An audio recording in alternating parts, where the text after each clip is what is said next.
Après l'étape ou bien la réalisation de l'ébauche, on va passer aux finitions. Donc l'étape de l'ébauche est une étape essentielle et très importante et c'est la clé pour réussir notre dent. Donc si on veut réussir notre dent, il suffit de réaliser une belle ébauche. Et après, pour les finitions, il suffit juste de dessiner les détails et d'arrondir les angles et le travail sera fait. Là, avant de faire quoi que ce soit, il faut toujours retracer la hauteur coronaire, donc qui est de 31 mm pour l'incisive centrale supérieure.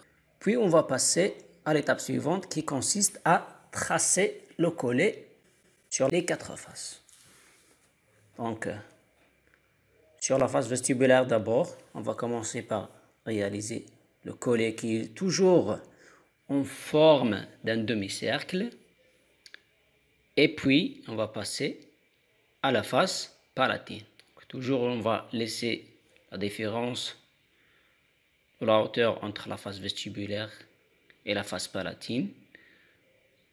Et puis, on trace sur les faces proximales notre collet. Voilà.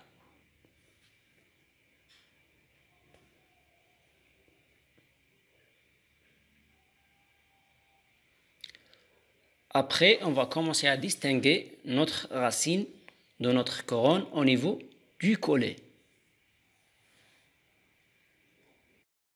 Et en faisant ça, il faut faire attention pour ne pas creuser la dent au niveau du collet. Donc on va travailler juste sur une épaisseur de 1,5 à 2 mm au maximum.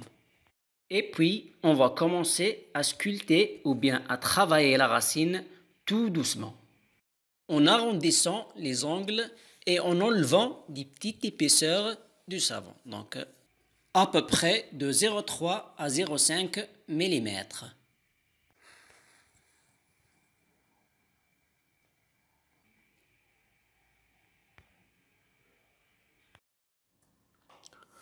Donc, à chaque fois, on travaille au niveau du collet avec la pointe de notre couteau et puis on gratte sur la racine avec la partie plane.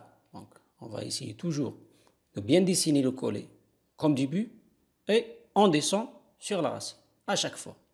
Donc, et on fait le tour de la dent, là sur la face palatine. Donc, on arrondit les angles pour avoir la forme arrondie de notre racine qui est toujours sur l'incisive centrale triangulaire avec des angles arrondis. Je travaille avec la pointe au niveau du collet et je descends sur la racine avec la partie plane du couteau à cire à chaque fois et je répète l'opération à chaque fois. Je dessine le collet et je descends sur la racine, sur la face proximale aussi. Donc, je dessine le collet avec la pointe et je descends. Du côté vestibulaire aussi, je lève l'angle pour avoir l'angle arrondi. Il n'y a pas d'angle vif. Et voilà. Et je descends sur la racine. Voilà. À chaque fois, je fais le tour, le va-et-vient. Voilà. J'essaye d'arrondir tous les angles.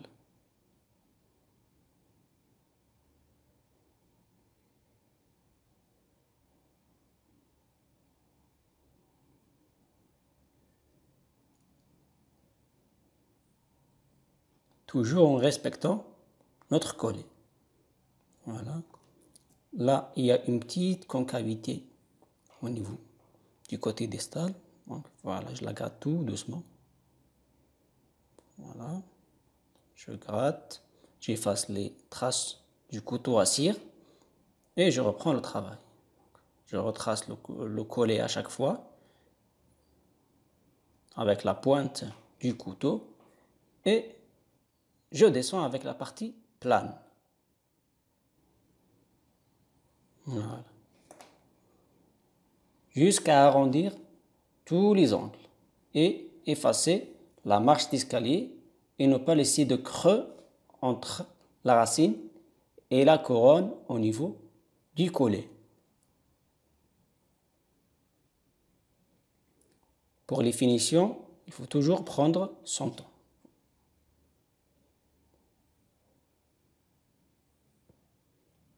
Et j'insiste sur la notion du point d'appui. Donc, il faut toujours prendre un point d'appui pour contrôler la force et éviter que le couteau à cire dérape ou bien creuse la dent. Donc, on prend toujours un point d'appui. Et voilà, on travaille, on fait le va-et-vient, on contrôle et on travaille. Donc, il faut aller tout doucement et contrôler et prendre son temps. Voilà. On nettoie bien pour bien voir les détails. Et à la fin, on a la forme de notre racine. Voilà. Sur la face proximale, la face palatine. Voilà. L'étape suivante consiste à effacer la marche d'escalier qu'on vient de créer en sculptant la racine. Donc, on va effacer la marche d'escalier entre la racine et la couronne.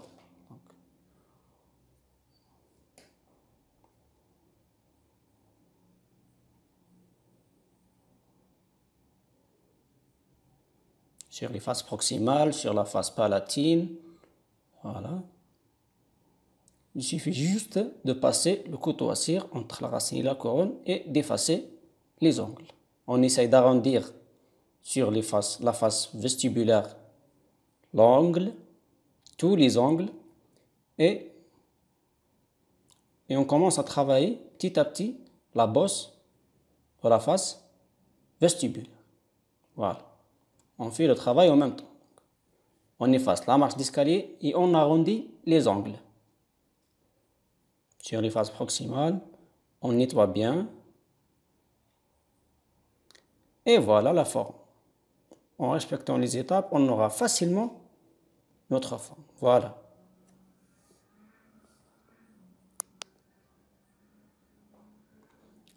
Donc, on a perdu notre repère. À ce moment, on ne parle pas de notion de hauteur coronaire. On parle du collet. Donc, on retrace le collet partout, tout autour de la dent.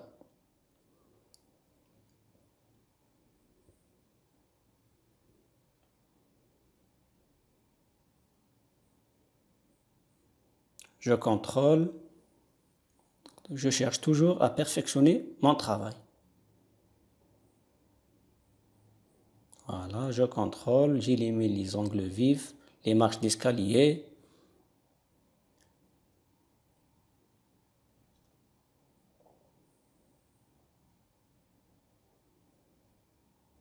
Il faut que le travail soit harmonieux.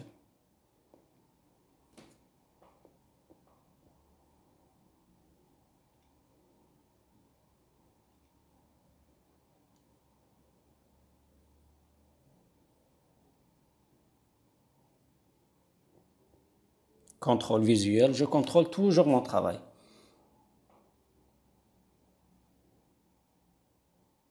À ce moment, on va couper l'angle distal.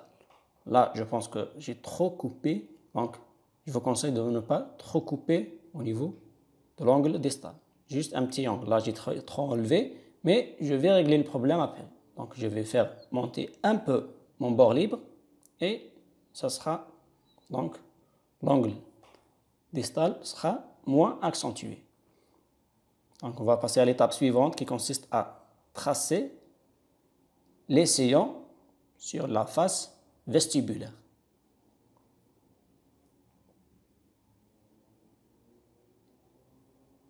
Voilà, je respecte les proportions des lobes. Je trace les sillons qui sont moins marqués au niveau de la moitié de la hauteur coronaire et s'enfoncent en s'approchant du bord libre. Donc, on commence par une profondeur réduite et j'enfonce en s'approchant du bord libre. Voilà, je les retrace bien. Et puis, je commence à travailler les versants de mes lobes. Donc, j'ai 3 lobes, chaque lobe a 2 versants. Un versant mésial et un versant distal. Donc, je travaille avec la pointe du couteau. À chaque fois, je travaille le versant du côté mésial, versant du côté distal. Avec la pointe du couteau, bien sûr. Donc, une petite épaisseur au début et j'enfonce en s'approchant du bord libre. Je travaille les 3 lobes.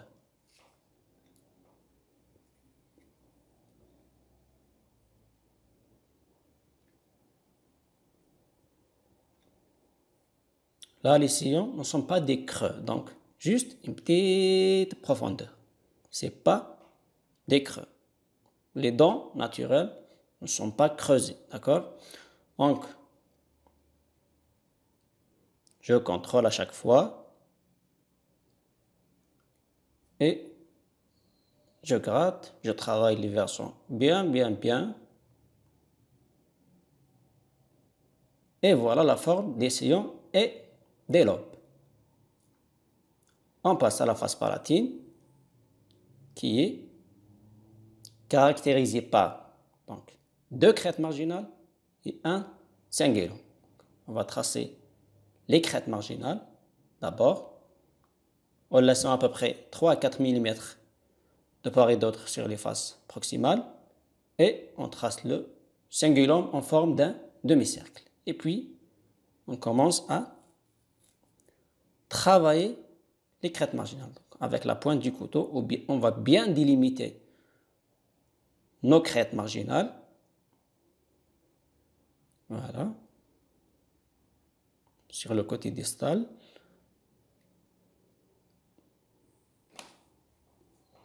Avec la pointe, on va juste délimiter. Voilà.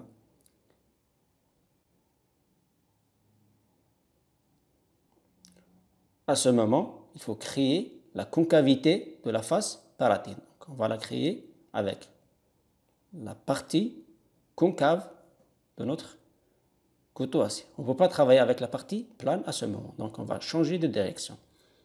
Voilà, on commence à gratter tout doucement. Et il ne faut pas essayer à chercher la forme concave rapidement. Donc, on va tout doucement en respectant les tracés des crêtes marginales et du cingulum.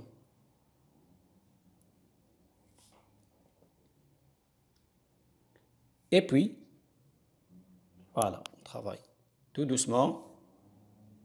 Contrôle visuel toujours. Je retrace les crêtes marginales à chaque fois avec la pointe du couteau.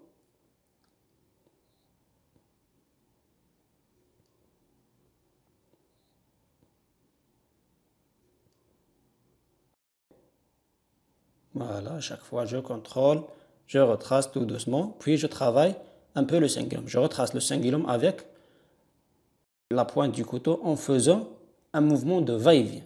Il ne faut pas chercher à avoir la forme d'un seul coup. Puis je vais adoucir et effacer l'aspect accentué de mes crêtes marginales. Donc le tout doit être adouci et arrondi. Je vais travailler les versants de mes crêtes.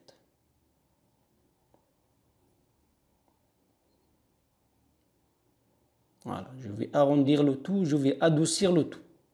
Il ne faut pas laisser quelque chose de vif. Il n'y a pas d'angle vif sur les dents naturelles.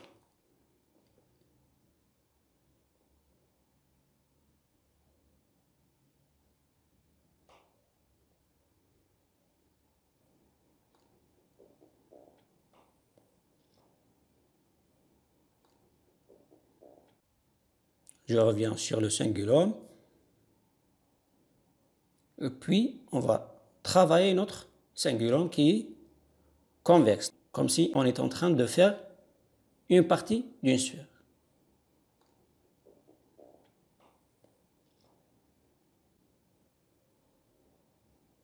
Voilà, je travaille tout doucement, tous les sens. Il faut créer la convexité du cingulum dans tous les sens. Je reviens toujours à nettoyer, à contrôler.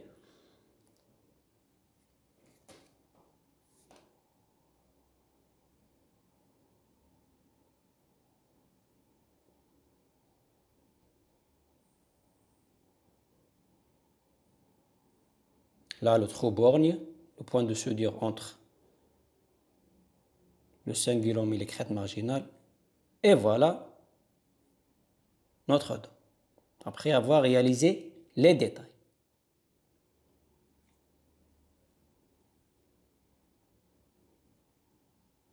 Voilà.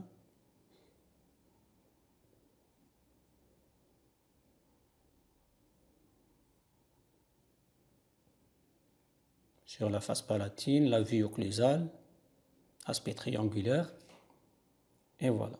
Maintenant, je vais réduire un peu, comme je vous ai dit, je vais réduire un peu la hauteur coronaire au niveau du côté distal pour minimiser l'aspect accentué de notre angle distal. Voilà.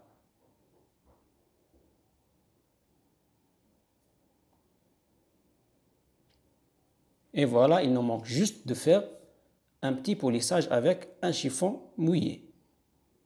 Voilà la forme, la vue occlusale.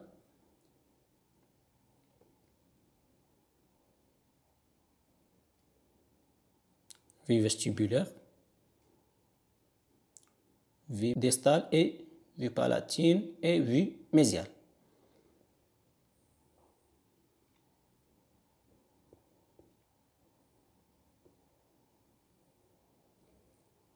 On reprend toujours notre repère qui est le collet.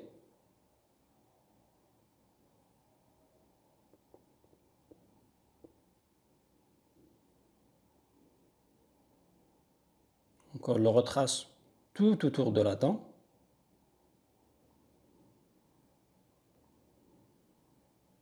Et voilà le tracé de notre collet. Et puis, on va passer à faire le polissage avec un chiffon mouillé. Donc, on va effacer toutes les traces du couteau à cire. On va éliminer tous les morceaux de savon, les chicots de savon. Donc, on doit avoir des surfaces lisses et bien nettoyées. Donc, on travaille d'abord sur la racine. Là, pour le polissage, il faut prendre son temps. Il ne faut pas aller trop vite. Il faut prendre son temps pour obtenir des surfaces bien lisses. Donc, il ne faut pas s'ennuyer et répéter l'opération plusieurs fois. Donc, on passe et on passe, on passe et on repasse à chaque fois jusqu'à obtenir des surfaces lisses partout.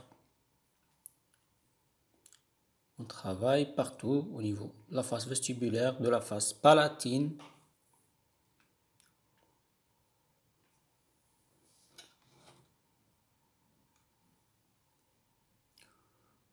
Au niveau du cingulum, on utilise la pointe du couteau à cire et on travaille le trou borgne et les crêtes marginales. Et puis, on reprend avec le chiffon. Voilà. On va adoucir la forme.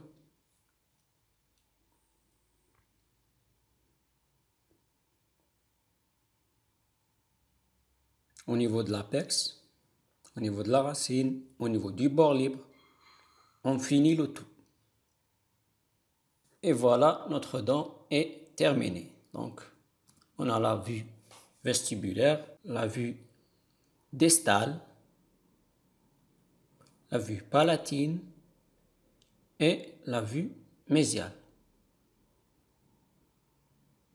La vue occlusale,